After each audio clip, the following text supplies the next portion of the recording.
Before we begin, if you find value in exploring ancient wisdom that still shapes the modern world, take a moment to like, share, and subscribe to the channel.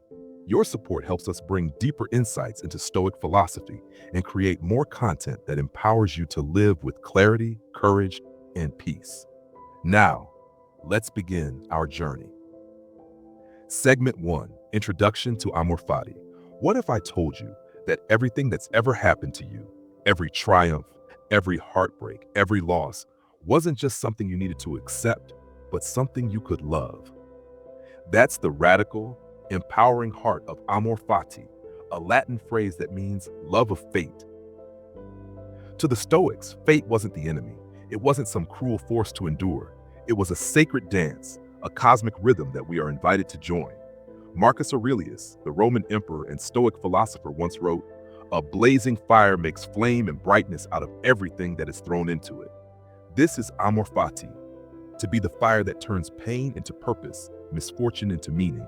But how do we get there? How do we transform our lives from resistance to radical acceptance?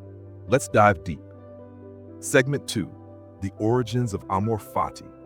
While the phrase Amor Fati was popularized much later by Nietzsche, its roots lie deeply in Stoic soil. Seneca said, "A good character, when established, becomes impenetrable to misfortune." Epictetus, once a slave, taught that we are free the moment we accept what we cannot control and focus entirely on how we respond. Amor Fati isn't passive. It doesn't say don't care. It says care deeply, but about the right things. This love for fate is not blind obedience.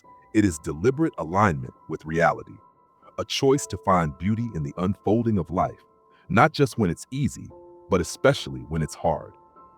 Segment 3, Control and Acceptance. The Stoics divided life into two categories: what is within our control, what is not. Our actions, thoughts, intentions, our inner world is our domain. Everything else, external events, the behavior of others, outcomes, belongs to fate. Amor Fati invites us to release resistance to that external world, not because we're indifferent, but because resistance only creates suffering. Imagine standing in a river, pushing against the current. You grow tired, frustrated, bitter. Now imagine turning, facing downstream, and moving with the flow, gracefully, intentionally, powerfully. That's the essence of Amor Fati. Segment 4, Real-world applications. Let's bring this into your life. You didn't get the job you wanted? Amor Fati, perhaps this rejection opens a better path. You were betrayed by someone you trusted? Amor Fati, this pain could deepen your wisdom and sharpen your discernment. A global crisis shakes your plans? What can you build in the ruins?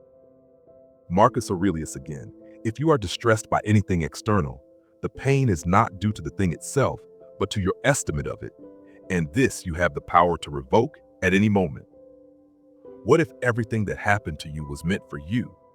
Not because the universe plotted it out, but because you choose to meet it with meaning? Segment 5, Training the Mind in Amor Fati. 25. You don't wake up one day with perfect Stoic acceptance. You train. Here are practical ways to build the Amor Fati muscle. 1. Morning reflection. Before your day begins, imagine challenges arising. Visualize meeting them with calm acceptance and wisdom. This is the practice of premeditatio malorum, anticipating misfortunes. 2.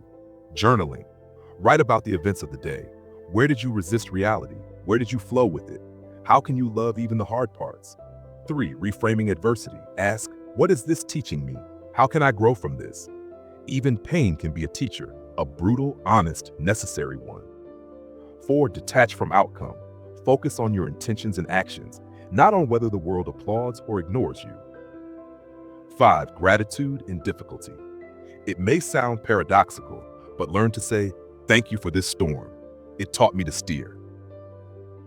Segment 6, The Role of Suffering. Suffering, according to the Stoics, isn't just something to avoid. It's something to be used. Seneca wrote, "Difficulties strengthen the mind, as labor does the body." Pain can become power if we refuse to let it go to waste. The Stoic does not ask, "Why me?" The Stoic asks, How can I become better because of this? In a world obsessed with comfort, Stoicism offers an antidote, resilience, and Amor Fati is its crown jewel. Segment 7. Living with Amor Fati. Imagine a life where nothing owns you, where joy isn't stolen by things not going your way, where peace doesn't shatter in the face of uncertainty, where you embrace the unfolding of life in all its chaos and beauty as your companion, not your enemy.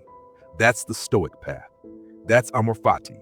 It is an act of rebellion in a world addicted to control. It is an act of courage in a world afraid of pain. And it is ultimately an act of love for this life, for its wholeness, for its raw truth. In inclusion and call to action, 55. Thank you for walking this journey with us today. If this message resonated with you, if it helped you see your challenges in a new light, then do us one favor. Like, share, and subscribe to the channel.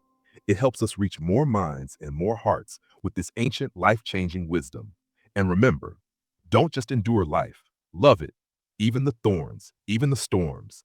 Amor Fati.